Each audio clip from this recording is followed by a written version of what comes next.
Deep in the ocean, an orca pod is on the hunt. But these aren't your average orcas.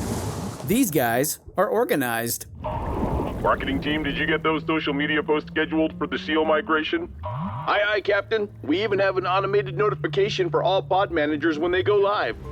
They use Monday.com to keep their teamwork sharp, their communication clear, and their goals in sight.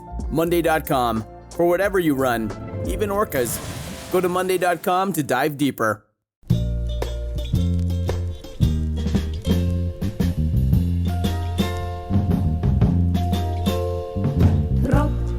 Regen auf mein Kopf.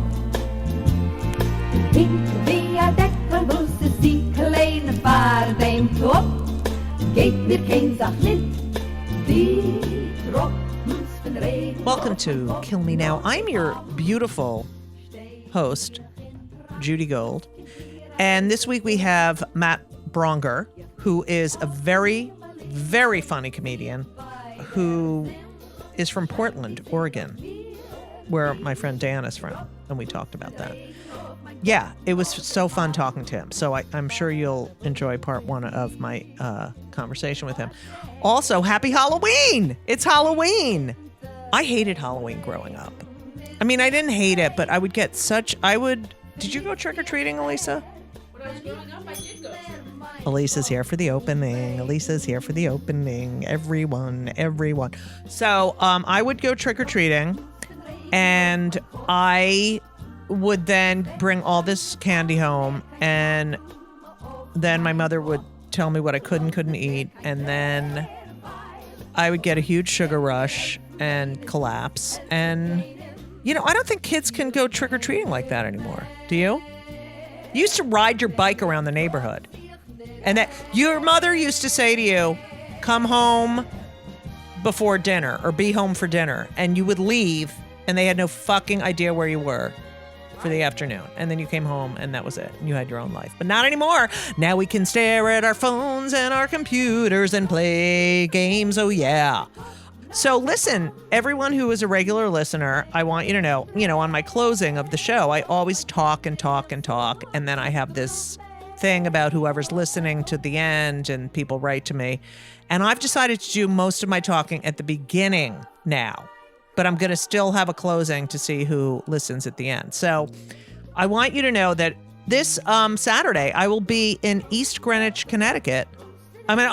East Greenwich, Rhode Island, because, Greenwich, Connecticut, the fancy people. East Greenwich, Rhode Island at the Greenwich Odeum Theater. And I need you to go see that show if you live near East Greenwich, Rhode Island, which I heard has really good restaurants. That's what I heard. And then also this week, another horrible thing is going to happen. You know what's going to happen? Daylight savings time will end. I'm fucking sick. Aren't you sick of daylight saving time? Why do they even do it? I have no idea. That was Elisa. She usually knows everything. Yeah, I don't like the daylight because, it's the getting dark at like 4:00 in the afternoon. It's not good for me because I get up late. So 4:00 in the afternoon for me is like 12 for a normal person. Noon, Whatever. I never leave my apartment anyway. What else is going on? Please vote. Vote. If you're not registered, go fuck yourself. But we have to vote. I can't believe the shit that's going on in this country. Also, I'd like to talk about the anti-Semitism. Cut it out, you fucking assholes. Okay? It's beyond ridiculous. And just so everyone knows, I'm an American Jew. My family came over to the United States in the late 1800s. Elisa, yours? 1920s. Oh, 1920s. So they came out of the closet in the 1880s. So I know that everyone wants, hates Israel. Whatever, Israel's a democracy. There's a lot to learn about Israel if you're anti-Israel, whatever. Do your due diligence. But all I have to say is all these people who are like, Israel, I know this is shocking, but I don't vote in Israel. I have nothing to do with Israeli politics. Is that crazy? That is like someone saying that Roman Catholics in the United States are responsible and should be vilified for Italian politics. You know what I'm saying? So cut the shit. Anti-Semitism is anti-Semitism. And we are the chosen. And I love being Jewish. Okay. So anyway, that is my diatribe for today, for this week. Please enjoy my wonderful conversation with Matt Braunger, who is hilarious and has a new comedy special out, but you'll hear all about that. So sit back, relax, and enjoy part 1 of my interview with Matt Braunger. Welcome to Kill Me Now. Today, we have a comedian, which is my favorite. We don't always have comedians. We used to only have comedians, but now I've expanded my horizons here. But Matt Braunger has a new special out called Doug. Not called Matt, but called Doug. Yes. He was on the last season of Mad TV. He is a working, successful, lots of followers. He is hilarious. Ladies and gentlemen, and they, thems, let's welcome Matt Braunger here. Matt. Thank you, Judy. That's so sweet of you to say. I'm such a massive fan of yours. So that's oh nice my God, I hear. love Matt Braunger more than anything in the world. Oh yeah, oh yeah, oh yeah. Okay, well, Matt, you were born on August 1st, which is the day my father died. So enjoy that. Okay. Wow. Okay. Yeah, I'll roll August with 1st. Yeah, it was 16 years later, but first of all, I want to say Mazel Tov. This is the Jew bell, by the way. Yes, I love it. You're a dad. I'm a dad. Yes, I'm a dad. You're a dad and a husband. I'm a dad and a husband. Yeah, still going strong. 5 years of marriage, 2 years of child life. So, and yeah, you call yourself you're about the same age my father was when I was born. He was 47. And although he died when I was young, not to be negative, hey, it's okay. I loved having older parents. I mean, I didn't love it when I was a kid, but now as an adult, I am so grateful that I had older parents, because when you see adults of older parents who are, children of older parents, there's a huge difference. There's a huge difference. Like, they're not growing up with their kids, the parents weren't. Yes. Yeah. And I feel like we've incorporated her into our social life really well, where like we had friends over for a barbecue, and like everybody, all my friends have I have this like girl dad crew where all our daughters have like detective names. There's Rose Braunger, there's Stella Miles, there's Peach Greenberg. Like, if that's not a Jewish that is beyond, I don't know. Yes. And there's Sonny Garcia. So like, oh my all God, these I names, love this. Yeah. And we all, it's like, oh, can you get mine? She just ran off. Yeah, I got her. And none of us, it's like there is that moment of raw panic that comes anytime your kid gets out of your sight, but it's that you have this life where so many things have gone horribly wrong already, where I think if you're in your mid 20s or early 30s, you haven't taken all the knocks. And my wife and I have taken so many. Like, our it's history just is so right bananas. because it's like your wife, Kara, right? Yes, correct. And your daughter, Rose. Yeah. Which Rose is such a good name. Thank you. Golden Girls, basically. No one in our family has that name. I love Kara it. just woke up and was like, I like the name. I'm like, I can't argue it's a with Jewy name, Yeah, I'll take it. Wait, let me get my bell. Yeah, it's I have to say, being a parent and a comic, but my kids are, 21 and 26. Wow. What the fuck is that? It's usually coming from here, not there. I know. We're staying in this apartment building while we get some renovations done to our house, and it's got this giant open air area because you're going to have that in Southern California, but it's also right next to a fire station and by a giant hospital where they helicopter people in. Okay, well, that's good, because we'll see how many. I'm right by a hospital too. We're going to compare how many sirens are on your end versus my end. So you just have one. You just had one. So I'm going to. It's been pretty tame today, I'll say. So not to jinx it, but my window's we'll have open, dual sirens. Okay, Matt. Yes. Let's go back to the very beginning. You were born in Chicago. Yes. You're an only child of school Right. teachers. That's right.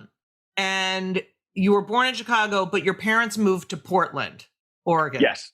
They were, low level school teachers. So they moved to Santa Barbara, and they basically lost their jobs in Illinois because of there's a whole thing in the late 70s, especially early 80s, where, it was this idea of like, why don't we just slash public health and education so we have to pay less taxes? And everybody was like, yeah, sweet. I think that's Things still will work going out. on. Yeah. Oh yeah, it's all the rage. And so they landed in a place called Portland, Oregon, where that wasn't it. Once those measures reached there and people kind of went for them, they were already entrenched enough that it wouldn't affect them as much, even though people kind of fought it tooth and nail. It's still a pretty lefty place.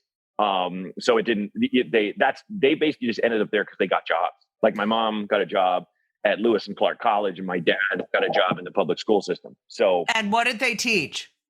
My mother taught English. My dad taught history, but then went into administration. So he was a vice principal, then a principal. Did they meet in school or as teachers? They did. Yeah, Deerfield High in Illinois. My God! They started Your dating high school sweethearts. High school teacher sweethearts. Yeah, totally. Oh, they were teachers already. So they didn't meet like already, in college. yeah. Oh, all right. Because No. I can't with the people who married their high school sweetheart, and you're like, how long is this going to last? Seriously. Everyone I know who did that is divorced. Yeah, and exactly. I can't speak for other people, but yeah. I can. So. Okay. So you're an only child growing up in Portland, which okay. Before we continue, this is all I want from you.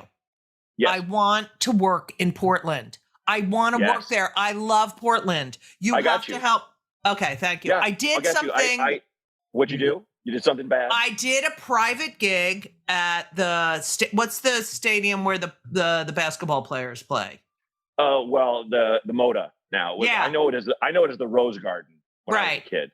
And Rose Garden, and your daughter's name is Rose. I never promised you a rose garden. But I did a big event there. I performed like on the court, and I love Portland. I've been there a few times. My connection to Portland is that one of my best friends from when I was a senior in college, I have never told this story, but when I was a senior in college, or between my junior and senior years in college, I lived on campus. I went to Rutgers, and I'm just doing that because there's a lot of Jews there. Anyway, so I got a job at a Mexican restaurant, and I became, those people you're like a magnet, and you become best friends immediately. Sure. Yes. So it was this guy, Dan Ryan, who was at Rutgers. This was he had been there because University of Portland. Is it Oregon? University of Oregon. University of Oregon. Notice how I say it correctly. Oregon. Sure. Yeah, you did. Nailed it. Yeah, I don't do Oregon. I don't do that. No. Okay. Yeah, good he job. was an exchange student, right? Okay. And we ended up working the summer. He was leaving at the end of the summer, but we became really good friends. And I love Oregon because of him. It's so vastly different than growing up on the East Coast, especially in New Jersey. It's hippie-ish. I know that there was the show Portlandia and all that, but it's really just vastly, the people are so vastly different than where I grew up. And yet I am drawn to that sort of grungy, hippie. Yes. Do you know what I mean? Oh, yeah. Well, it's always been this thing of, like, for example, there's a theater in LA now called the Elysian that supports all these really. I work there. Comedy. It's great. It's I did incredible. It for the Netflix Comedy Festival. Awesome. Yeah. So but I walked into that theater for the first time and was like, oh, Portland. Like that's my childhood where it was weird. When I was, younger and shittier, I would call it. It was, it's so much bad art. It was just clogging the streets. But it's kind of like I now miss it. Now I have a bit in my act that I'm working on about how AI is taking over everything. And isn't it sad that this is all we'll have is us assholes talking about our dicks and our badges? Like that's what's going to happen. That's all you're going to get. But my parents went they embraced it wholeheartedly, where they would take me to really weird avant-garde theater. And I hated it at the time, but then I look back on it and go, oh, I kind of love, there's that scene in Big Lebowski where he goes to his landlord's show and it's obviously like performance art. And it just like, the joke is, it sucks. But it's like, I watch that scene and I go, good for that landlord.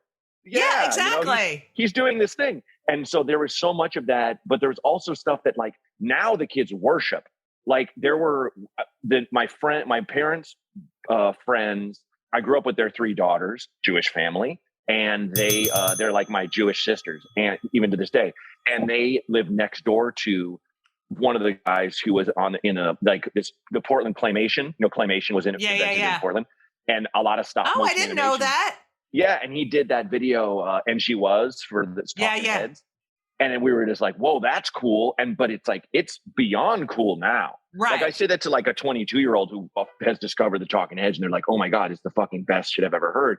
Right. And you're like, oh yeah, no, I know the guy who, and they're like, whoa, so it's kind of this thing that's, I thought it would have faded away, and it's definitely gotten gentrified out to a great extent where, there's still this place called Saturday Market where they sell all these weird paintings and all this cool craft stuff. But, now a lot of it is the stuff they sell is much more practical. Where when I was a kid, it was just like, wow, you're selling these vases? They look like I made them and I'm 7. Right, okay. Right. Yeah. So it's that was, I think the culture disruption for my parents was huge and immense, but I think they also had that, they grew up in the 60s and they met each other kind of through their ideals and were kind of like, okay, at least these people are trying. Like they grew up Catholic and they found a Catholic church that was literally burned down in the 30s for allowing Black parishioners. Right. St. Andrews, it's still there. And they have, they have a rainbow flag in there and they accept everybody. Where it's one of those things where I'm like, this place is like, how do you have a Catholic church that hates the Pope? Like hates him. Like everyone in the congregation is like, oh, fuck that guy. And I'm talking, John Paul II when I was a kid. So like, it's one of those things I'm really grateful that I grew up in, and it lingers. So when you say that, when people would come and, I had this comedy festival I co-produced called Bridgetown that was there for 10 years. And it got called this, not by us, but they were like, there was summer camp for adults, because you had all these people that came and they found this scene and they found all these new fans, and people in Portland were reluctant to support it first because they're like, I don't want to fall in love with this and it goes away. But the comedy scene, because of the fest is gone. It ended in 2017. Because of the fest, the scene there is stronger. Yeah, it's amazing because there was no scene there for I started in the 80s. So there's one club in Old Town, and that was it. That was it.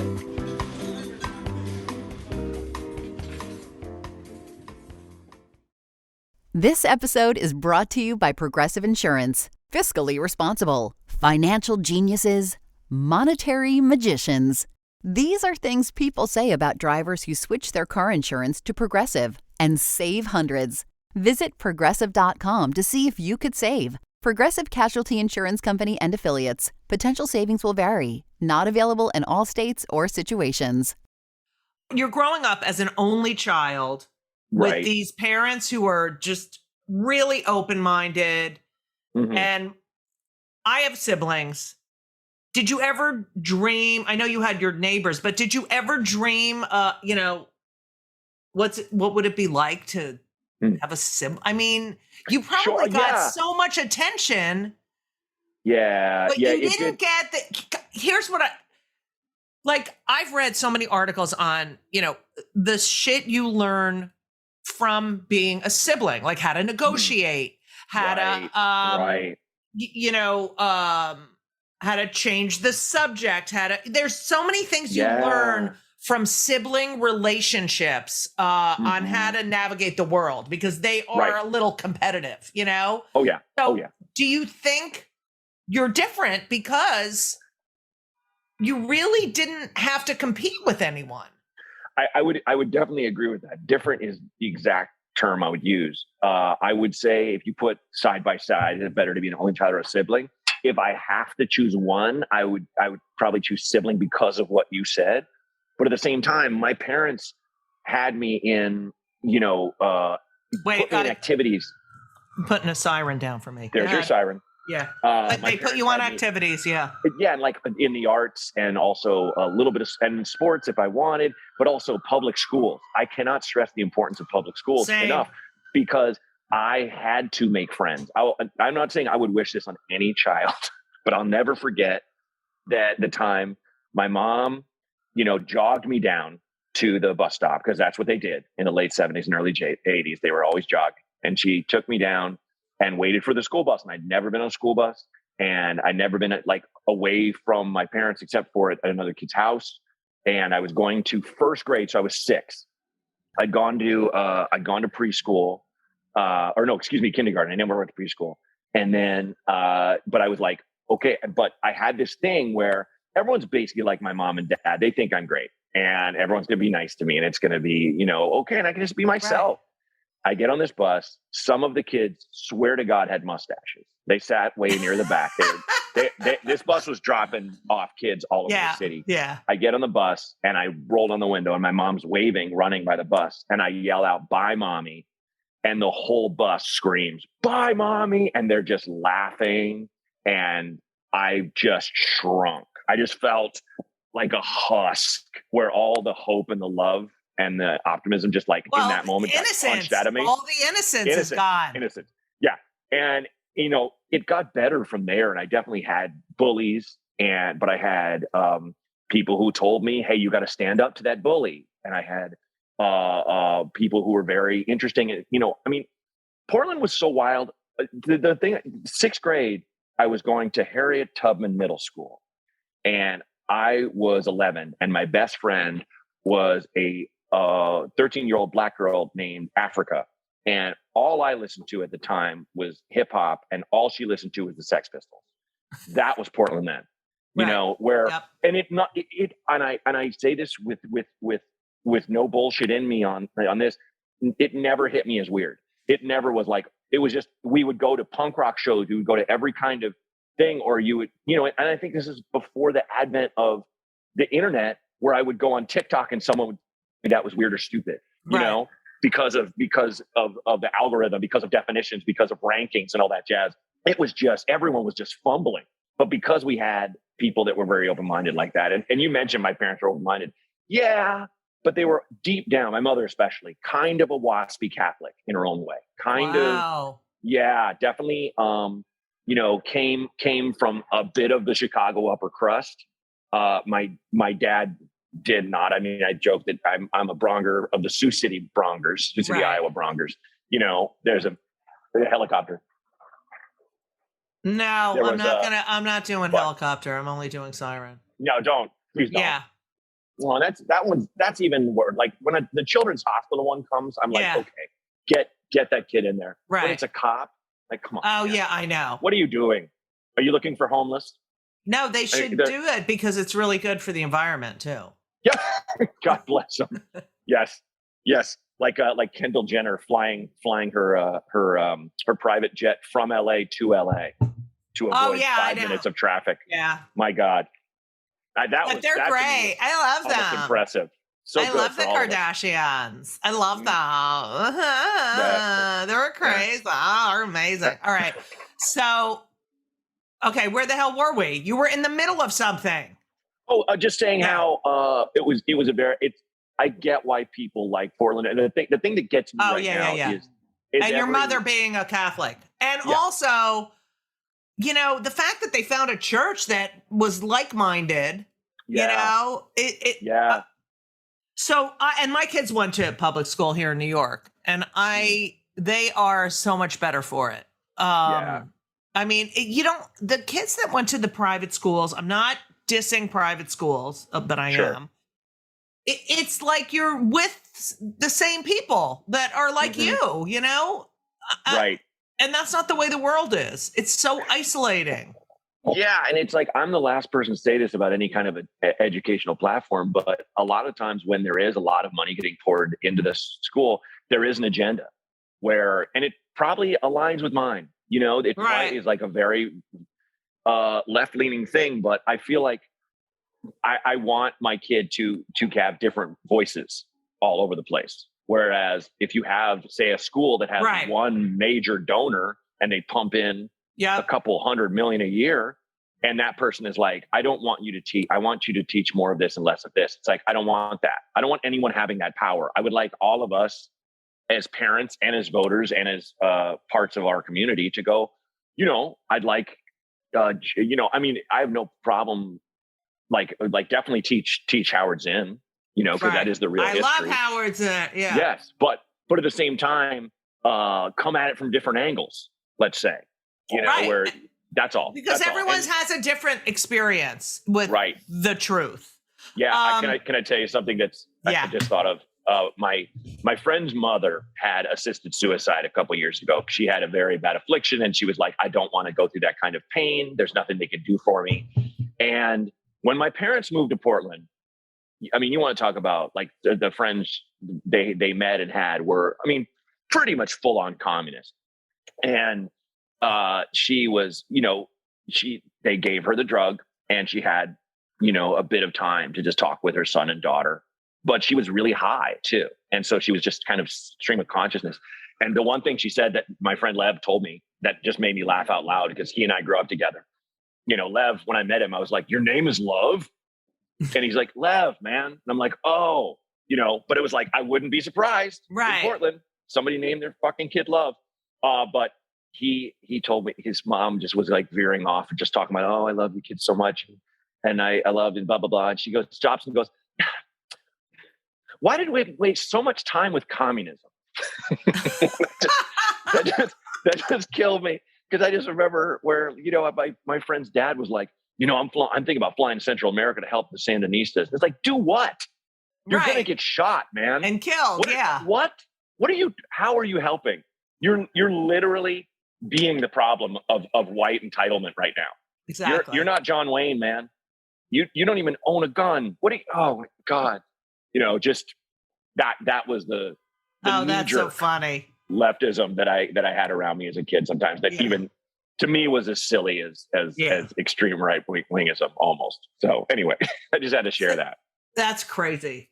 You went to Grant Hill High School. Is it the Grant Hill, the basketball player? No, it's just Grant. It's just Grant. Oh, I read Grant Hill. I was like, wait, Grant Hill is younger. A lot of big basketball players came out of there, but no, it was just Grant. It was a massive high school. I went to my high school was over 2,000 students, and then I went to a small liberal arts college in New York that was like around 1,000. Oh, I know everything about you, so don't even. Okay, great. You went to Grant High School, and you were really into the plays, and Yep. Oh yeah, I first did a school play at when I was in 3rd grade, and I remember just that typical thing that I'm sure you had, that we've all had, the time you got your first laugh. I remember coming out and I had like a cape and a top hat, and I was like the bad guy, and I said something about by tying someone to a train or something like that, or a train track or something like that, and the whole crowd laughed, mostly because I was a kid, and I remember being like, this is it. I've been to plays, I've seen a lot of serious stuff, I've seen stuff that makes me laugh, but I've never had this where everybody likes me right now. I think that's how you and I probably both got ruined initially. Well, I knew I wanted to be a performer. And I was a music nerd, but when someone dared me to do it and I got my first, that was it. That was the end. That was the beginning of the end. You then went to, which is so interesting that you would go from Portland to Manhattanville College. Yeah. In Purchase. Did you pick other school?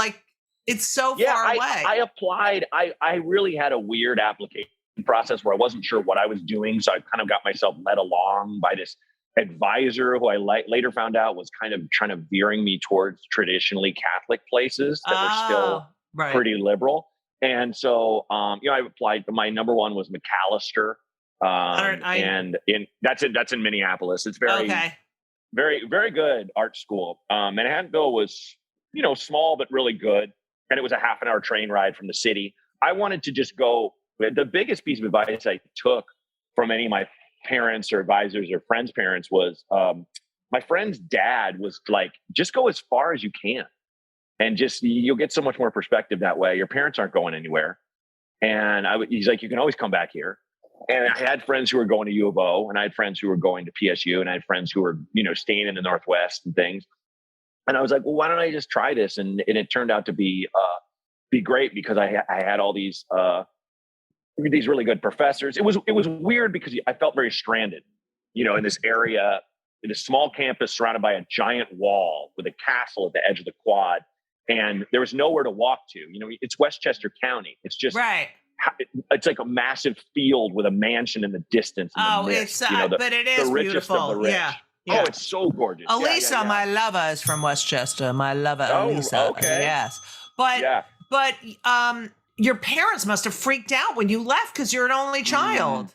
They did, but they also, my mom got a position at Berkeley at the time. Wow. And my parents had this thing where my dad would fly in to visit her every weekend.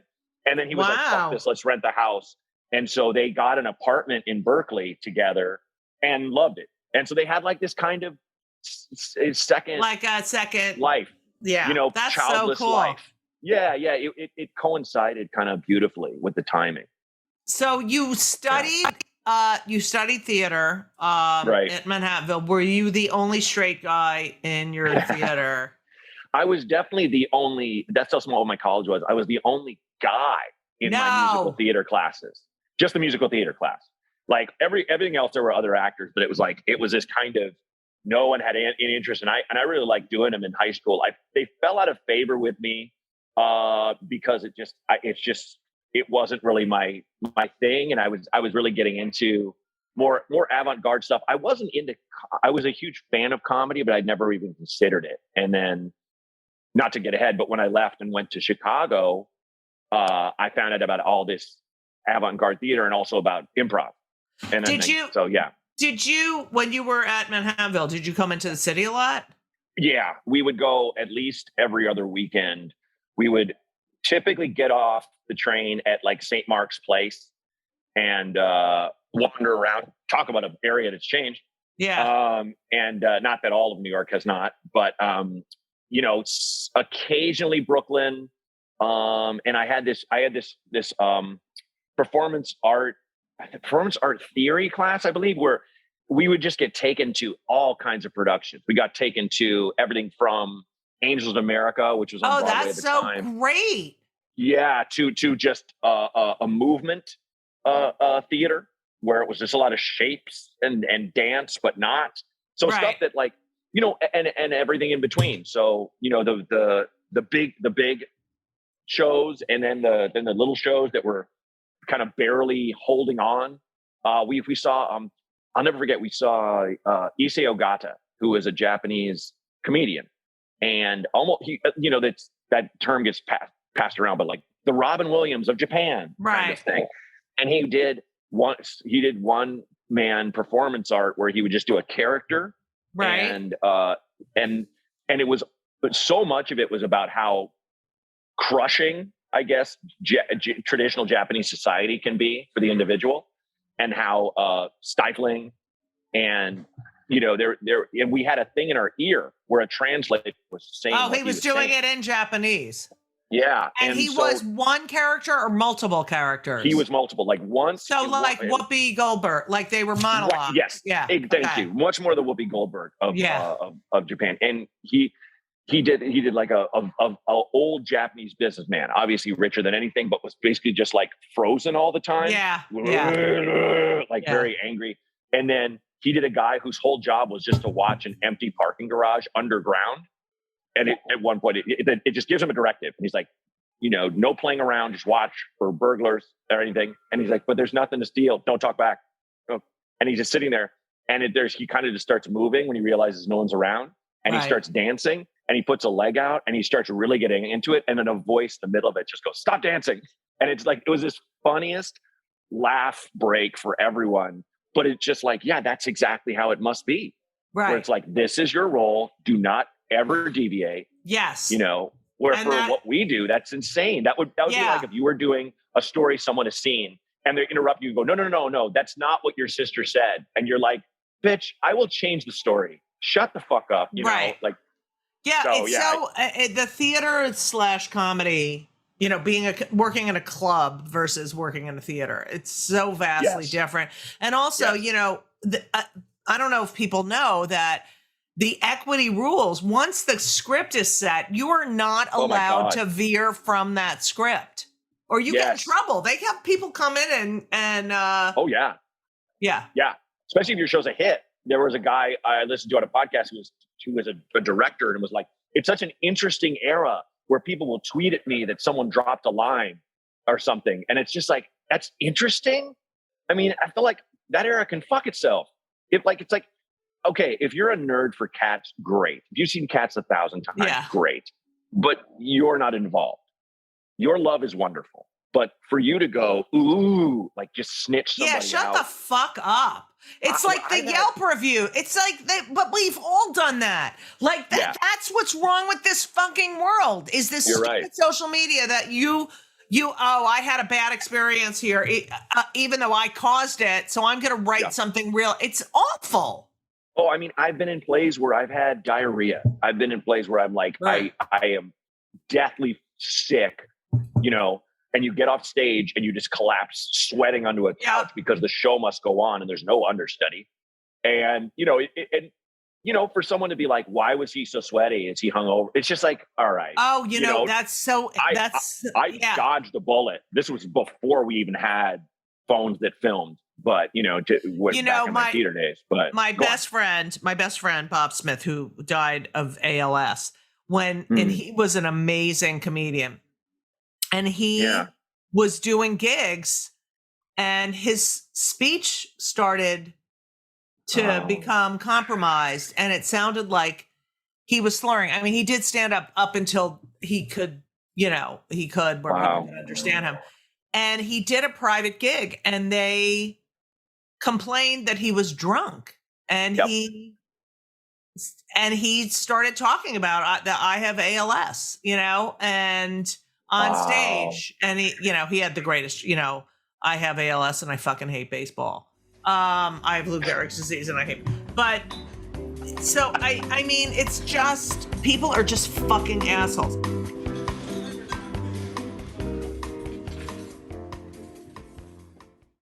This week's episode of It's Judy Show with Judy Gold is sponsored by BetterHelp. And if you know me, which I think you do because you're listening to my podcast right now, you know that I am a big advocate for therapy. I think it benefits everyone. I think there's so many people who need it, who don't partake. It is so important for your emotional health and well-being.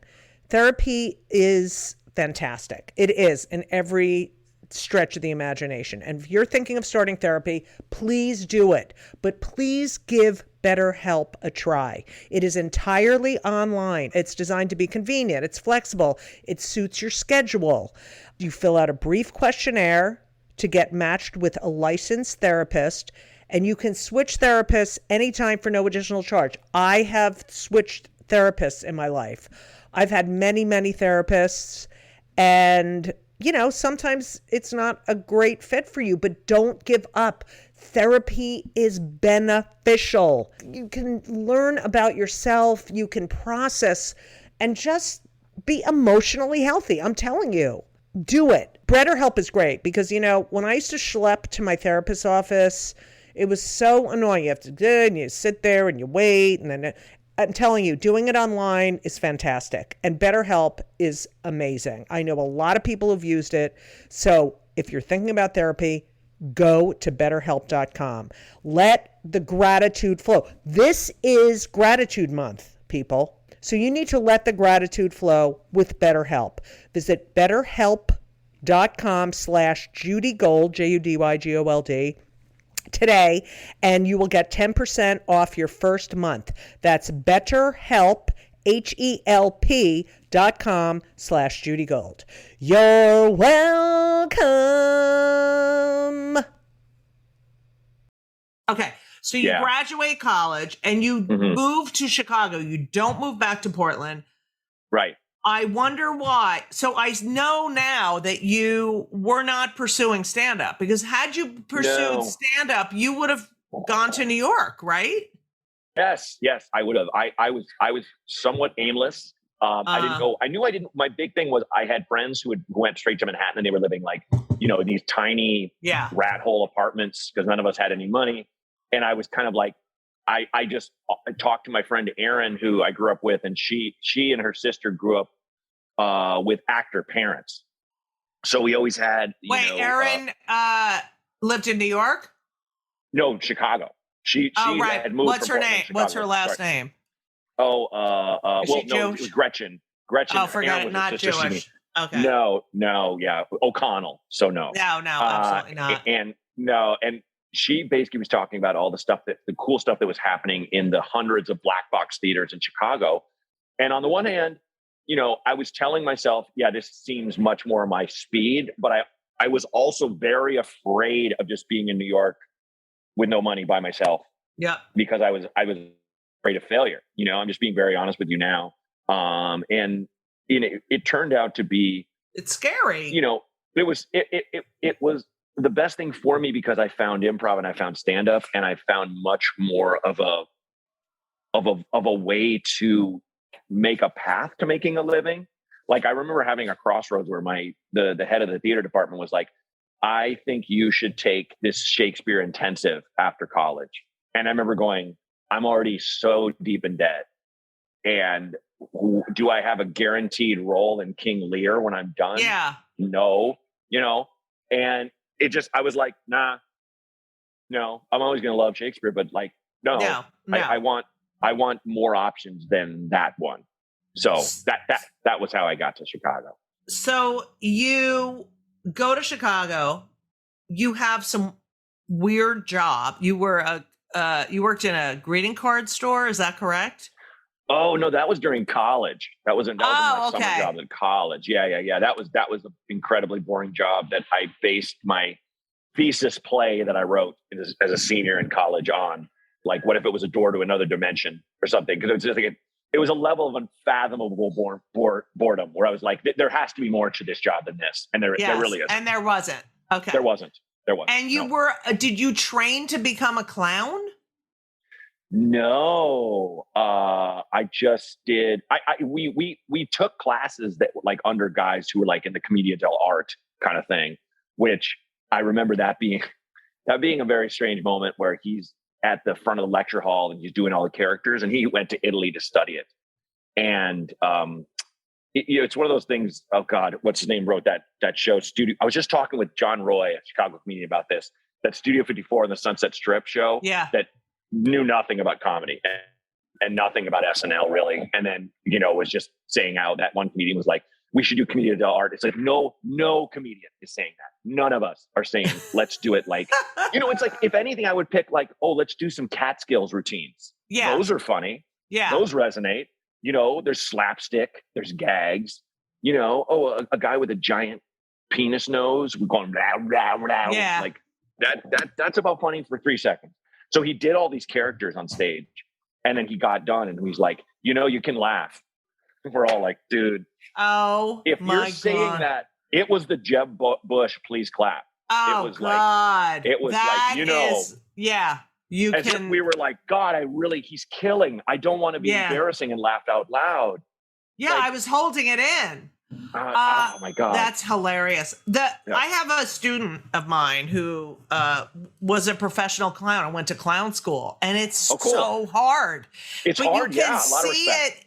You can see it in her performance. Her name's Amy Crossman, by the way. She has a one-person show coming out, but you can and I gained such just from having her and getting to know how hard it is to be a clown. I mean, it's amazing how much work it is, and physical work.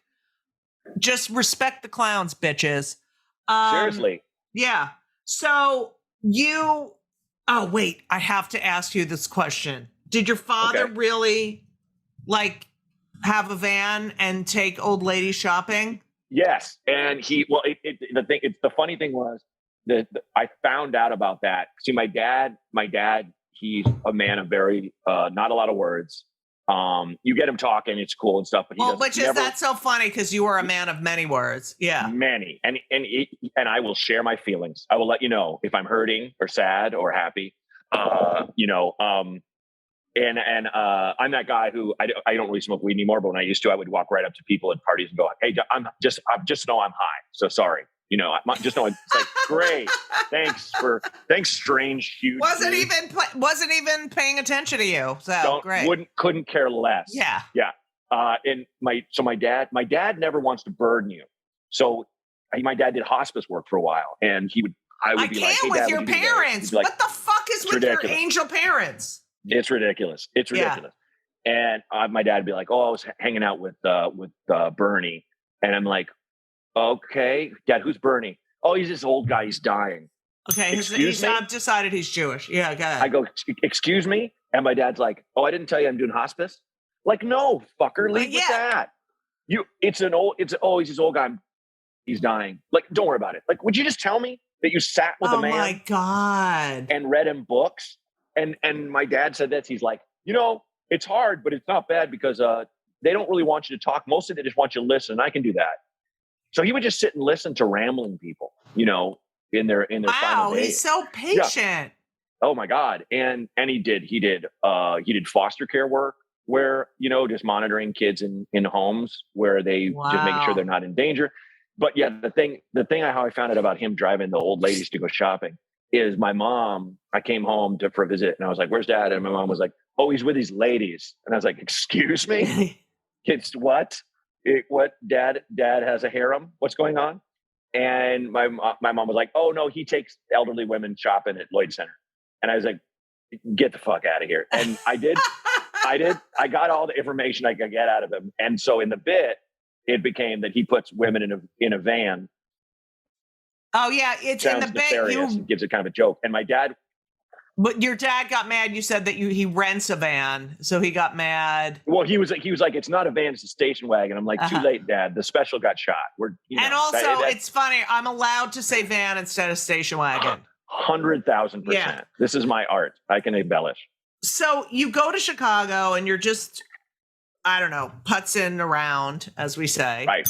Yes. And how did you get on stage the first time? I took improv classes. I tried to break into theater, couldn't break in, and also I didn't sleep out on the stoop of these black boxes, begging to be, because a lot of it was like friend groups. A lot of the you had Steppenwolf, which there's no way I'm getting hired for equity, and then you had these other ones that were very cliquish.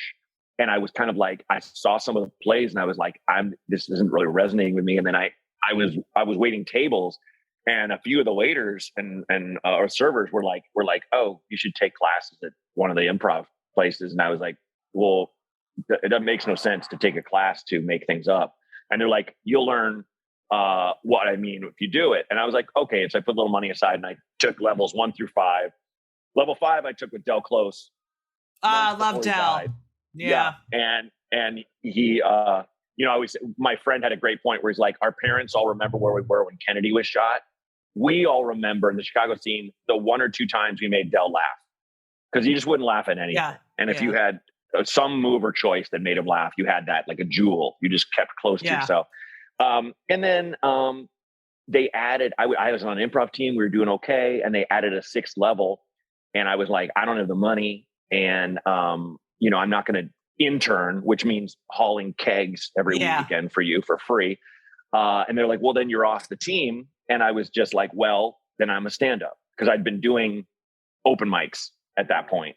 And I was kind of like, I say like my lightsaber turned from green to red, or I turned to the dark side of the force, where I was just like, fuck this. And especially because in Chicago, you had, it's not that the case anymore as much, but you had improv and you had stand up, and never the twain shall meet. It was Hatfields and McCoy. Yeah, that's so true. And it's such, I mean, it's a great stand up scene, but it's known for its improv scene. Yeah. And they want to have nothing to do with. No. Yeah. No. I feel like, do you feel like the improv scene is a little they think they're a little better than the. Well, a little more cultured, and Yeah. I wouldn't say they're necessarily wrong, but I will put it this way: Yes. This is always my microcosm. Parties. Would you rather be at a party full of stand-ups or a party full of improvisers? You know what? I'm going to say that. I would totally say stand-ups. Yeah, same. Because most of us know when to shut the fuck up. Most of us know not everything's an initiation. And Most also, of us know, I don't want everyone saying yes and hey nope, now. Yep. Yes. Yes and yeah. Because it does teach you cooperation. It teaches you teamwork. But sometimes I just don't want to be on a team. I don't want you to form a team with me and 5 other people. It really, it's true. I equate stand-up with jazz, but that's more like jazzy in a way because of the what's coming next. Okay, I got to react to that. Okay. Yeah, so, I was around people who were improvisers who still some of the quickest draws I've ever known. Right, yeah. People who thought of stuff so fast. I remember there's this guy, Bill Glass, who was he's now in all these insurance ads where he's teaching people to not be their parents. He has like a blonde mustache. Yes. Yeah, he's so funny. And we waited tables together. And I remember once my friend Wes was walking on the stairs with him, and somebody was passing him. And the guy was like, "Hey, you know where the bathroom is?" And Bill just goes, "Yeah, it's right up the stairs to the left next to the pants exchange." And they kept walking. And then Wes started cracking up, realizing the guy who asked where the bathroom was had like the ugliest purple pants on he'd ever seen. Like, and that's hilarious. Bill makes one of the guy's pants. The guy probably was unzipped and peeing it, and then went, "Oh, fuck you!" Like it probably didn't hit him until just really quick draw. So I'll give them that. Thank you so much for listening to part 1 of Kill Me Now with Matt Braunger. Kill Me Now is produced by Laura Vogel, edited by Colin Schmaling. This podcast, nor my life, as Elisa will attest to, would not be possible without Brittany Jo Sowards, who married a Jew. If you like the show, which, I mean, how can you not? I'm brilliant. Please subscribe and leave a review. Please. It just helps more people find it. And then I can, continue with it, because it's getting to the point, people, that I might not be able to. And that is not a good thing, because I love interviewing people. Also, I got many Twitter people writing to me saying they listened to the end. So, Daniel Papa, I love you. He said, I listened to the end every goddamn podcast so long. I fucking love you, Daniel Papa. I love you. I have another one. Our next one for next week. I'm not telling you her full name, but her first name is Jessica. But I'm just not telling you the full name because I want her to have her own thing. So right now we're celebrating Daniel Papa. I wonder if he's related to Tom Papa. And he likes me. He thinks I'm funnier than Tom, which I totally am. Oh, don't tell Tom I said. Anyway, yeah, so thank you for listening until the end. Follow me on Twitter at Judy Gold, JEWDYGOLD, and you can see everyone being anti-Semitic. Follow me on Instagram at Judy Gold, JEWDYGOLD. Yeah, that's right. And TikTok, which I'm going to be doing more TikToks because everyone yelled at me that I didn't do enough TikToks. And, go to my website, judygold.com. Oh, I'm doing a live podcast in New York City on November 11th for the New York Comedy Festival with Al Franken. So if you live in New York, get your asses to the live podcast. It's going to be fucking fantastic. What else do I have to say? I don't know. Enjoy your Halloween. Dress up as something, fun. And don't dress up as Jeffrey Dahmer. That's ridiculous that they do that film and then people are... No. He was a fucking serial killer, you assholes. Anyway, I need to eat dinner now. I love you all for listening. Thank you. Thank you all. Please write to me if you listen to the end, because I love you even more than I love my kids and Elisa. Okay? Okay, I was just kidding. All right, we're going to go eat. What are we going to eat, Dar? Whatever you want. Dar, you have a craving. No, I don't. Oh, I thought you wanted to go to the Mediterranean place. Whatever you want. See how my girlfriend is? You do your booby girl. All right. Anyway, I got a new I got a new office chair and my back doesn't hurt. I'm so fucking, it was really expensive, but I'm really happy I did it. All right. I love you all. Thank you for listening. And as we always say, and as Daniel said to me, Daniel Papa, so long.